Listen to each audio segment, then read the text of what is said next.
Okay, let's dive right into this explainer. Imagine for a second rummaging through some old, dusty archives and stumbling across a seemingly ordinary piece of vintage sheet music. At first glance, it's just notes on a page, but what if those notes were actually a map? Today, we are unraveling one of the absolute most fascinating modern-day treasure hunts out there, all centered around a super cryptic document known as the Marsch Impromptu Code. We're going to see exactly how a simple melody sparked a literal frenzy of historical investigation, real-world excavations, and some truly wild theories. I mean, it sounds like a puzzle pulled straight out of an Indiana Jones script, right? Can a single piece of sheet music actually hide the exact geographical coordinates of a massive lost fortune? To really understand the obsession this one document has caused, we first have to understand exactly what is supposedly buried out there waiting to be found. And honestly, the stakes are legendary. So the crucial point here is the sheer scale of this alleged prize. To put that into perspective, we are talking about an estimated 50 million pounds or roughly $77 million worth of lost riches. This isn't just a handful of buried coins. Legend suggests this treasure consists of at least 100 heavy gold bars, right alongside heavy bags of dollars and Swiss francs, which were originally meant to fund a post-war resistance. But it's actually the other part of the hoard that gives this legend its famous, almost cinematic name. Part 1. The Marsch Impromptu Mystery. Decoding the Score. Okay, so the artifact itself is a musical score titled Marsch Impromptu. Now, the music itself isn't particularly exceptional. It was composed by a man named Gottfried Federlein. But what makes this specific copy so captivating is what's written all over it. The pages are absolutely covered in mysterious typewritten letters, hand-drawn scribbles, and runic symbols.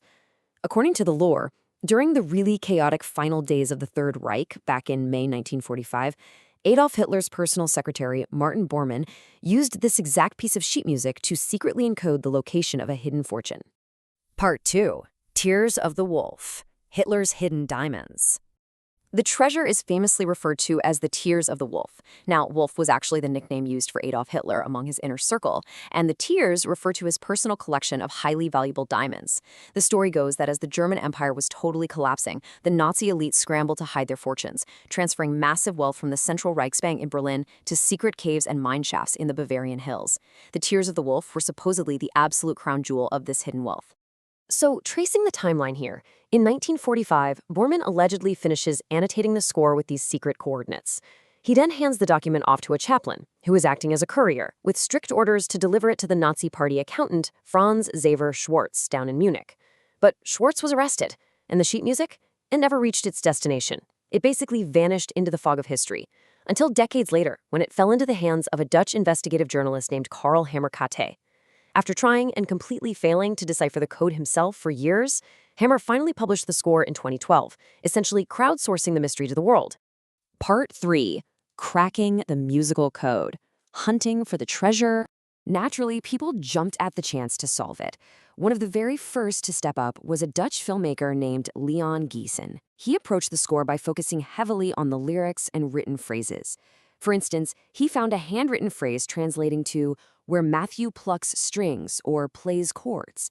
Giesen deduced this was a direct reference to Matthias Klotz, a famous 17th century violin maker from the Bavarian town of Mittenwald. Another phrase said "end the dance," which Giesen interpreted as an allusion to the buffer stops at the end of the old local railway line. He even believed the musical notes themselves literally formed a diagram of the train tracks that ran through Mittenwald in the 1940s. It's like a giant puzzle coming together. Now, what's really interesting about this slide is the contrast in how people tried to solve this. Because while Giesen was busy mapping out lyrics to train tracks, a Dutch violin maker and musician named Cyril took a completely different path. Whistler believed Giesen's focus on the words was a total distraction. Instead, Whistler studied the score mathematically. He found a specific number that just repeated over and over again, hidden between the bars and encrypted all throughout the sheet music.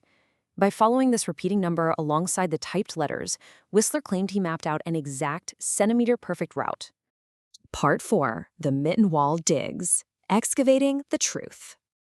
As you can imagine, the actions taken by these hunters escalated incredibly quickly. Filmmaker Leon Giesen was so utterly convinced by his lyrical theory that he actually initiated 3 separate archaeological street digs in Mittenwald. When those initial drillings, which, by the way, reportedly did hit some quote-unquote anomalous metals, failed to produce the treasure, Giesen didn't give up. He successfully crowdfunded another 25,000 euros to just keep digging. Meanwhile, Cyril Whistler, following his mathematical route, arrived at a very different and honestly much more complicated location. His coordinates pointed directly behind a German army depot, right there in the very same town. Whistler was so absolutely certain of his findings that he escalated the whole matter to the highest levels of government. I mean, he presented his research not only to the local mayor of Mittenwald, but all the way up to the German defense minister at the time, Ursula von der Leyen. Whistler was so captivated by this discovery that he even wrote a book and a literal rock opera about the Tears of the Wolf. Talk about being invested, right? But, as we all know, finding coordinates on a map is one thing. Actually digging up a military base is a whole other story. A statement from a German armed forces spokeswoman makes the bureaucratic reality perfectly clear. She said, "This property is a military area. Access to and archaeological excavations in military security areas require official approval by the Bundeswehr. So far, we have received no requests." So yeah, Whistler's centimeter-perfect mathematical map basically led him straight into an impenetrable wall of military red tape. Let's move to part 5 and see how this builds into our reality check. Fact or fiction? Evaluating the myth. Now, the locals living in Mittenwald have watched all of this unfold with a mix of irritation and amusement. Local historian Jürgen Proske perfectly captures the really grounded skepticism of the town. When asked about those anomalous metals found during Giesen's street digs, Proske just dryly noted, "It could be a treasure chest, but it could just be a manhole cover." I love that. It's a brilliant, tasteful reminder to keep our feet on the ground when these grand theories start flying high. And honestly, that skepticism deepens quite a bit when we look at the source of this modern craze. Remember Karl Hammer-Knode, the journalist who first published the score in 2012? Well, critics are quick to point out his previous work. Back in 2006, he published a book titled Satan's Song, which was a highly fictionalized conspiracy thriller all about the CIA hunting for Jesus. Knowing that the guy who introduced the Marsch Impromptu code to the public has a known history of blending historical fact with sensational fiction, yeah, that certainly gives historians a moment of pause. So, what does this all mean for us? What should you take away from this? Well, whether the Marsch Impromptu score is a genuine encoded map to Hitler's diamonds, or just an old piece of sheet music wrapped up in an incredibly elaborate modern myth, the outcome is exactly the same. It mobilized people. It caused them to dive into history, crack codes, raise thousands of euros, and literally dig up city streets. It leaves us with a truly fascinating question. Why are we, as humans, so utterly captivated by the allure of the unsolved? Perhaps the real treasure isn't the gold or the diamonds at all, but just the thrill of the hunt itself.